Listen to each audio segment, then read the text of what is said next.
ഹരേ കൃഷ്ണ. ഗുരുവായൂർ ഏകാദശി ഭഗവത് ഭക്തർ കാത്തിരിക്കുന്ന പുണ്യദിനം.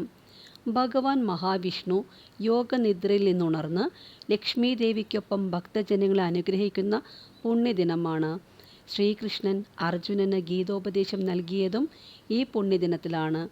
ദേവേന്ദ്രൻ വൃന്ദാവനത്തിലെത്തി ഭഗവാനെ വന്ദിച്ചതും സുരഭി ഭഗവാന് പാലാഭിഷേകം നടത്തിയതും ഈ പുണ്യദിനത്തിലാണ്.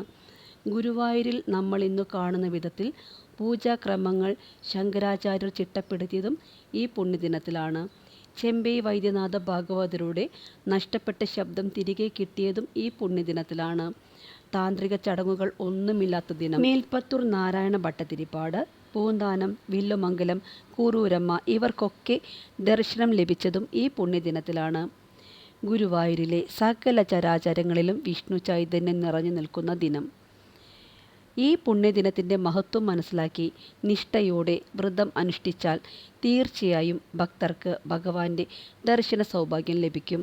വ്രതശുദ്ധിയോടെ നിങ്ങൾ ഗുരുവായൂർ ഏകാദശി വ്രതം ആചരിക്കുകയാണെങ്കിൽ 1000-ൽ പരം അശ്വമേധ യാഗങ്ങളും 100-ൽ പരം വാജ്പേയ യാഗങ്ങളും നടത്തുന്നതിനേക്കാൾ പുണ്യം ലഭിക്കും.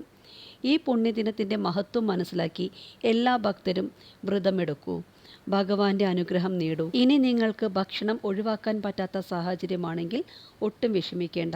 പഴകിയ ഭക്ഷണങ്ങളും മത്സ്യമാംസാദികളും ഒഴിവാക്കി സസ്യാഹാരം കഴിച്ചോളൂ. നിർജ്ജലമായി എടുക്കാൻ സാധിക്കുമെങ്കിൽ അതാണ് ഏറ്റവും നല്ലത്.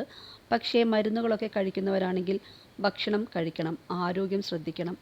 പിന്നെ പറ്റുമെങ്കിൽ ഭഗവാന് നെയ്വിളക്ക് കത്തിക്കുക, ചന്ദനത്തിരി കത്തിച്ച് പരിസരം സുഗന്ധം നിറയ്ക്കുക.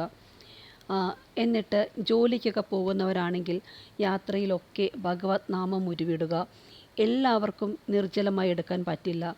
വെള്ളം പോലും കുടിക്കാതെ എടുക്കുമ്പോൾ നിങ്ങൾക്ക് ചിലപ്പോൾ പ്രാർത്ഥിക്കാനുള്ള ശക്തി പോലും ഉണ്ടാവില്ല.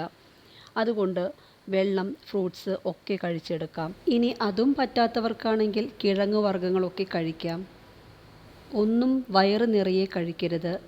നിറയെ കഴിക്കുമ്പോൾ ഉറക്കം വരും. അതുകൊണ്ട് കുറച്ച് കഴിച്ച് ഇനി വീട്ടിലിരിക്കുന്നവർ ആണെങ്കിൽ ഭാഗവതമോ ഭഗവത്ഗീതയോ ഭാഗവത് മന്ത്രങ്ങളോ ഉച്ചരിച്ചു കൊണ്ടിരിക്കുക. കഴിയുന്നതും മനസ്സിനെ അലയാൻ വിടാതിരിക്കുക. ഭഗവാന്റെ രൂപം മനസ്സിൽ കാണാൻ ശ്രമിച്ചു കൊണ്ടേയിരിക്കുക. സാധിച്ചില്ലെങ്കിൽ ഭഗവാന്റെ ചിത്രത്തിലേക്കോ വിഗ്രഹത്തിലേക്കോ നോക്കി ജപിക്കുക. കഴിയുന്നതും ആ പുണ്യദിനത്തിൽ ഫോൺ ഉപയോഗിക്കാതിരിക്കുക.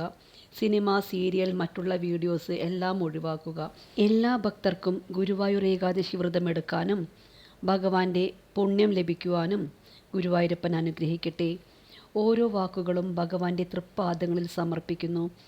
കൃഷ്ണായ വാസുദേവായ ഹരയേ പരമാത്മനേ പ്രണത ക്ലേശനാശായ ഗോവിന്ദായ നമോ നമഃ.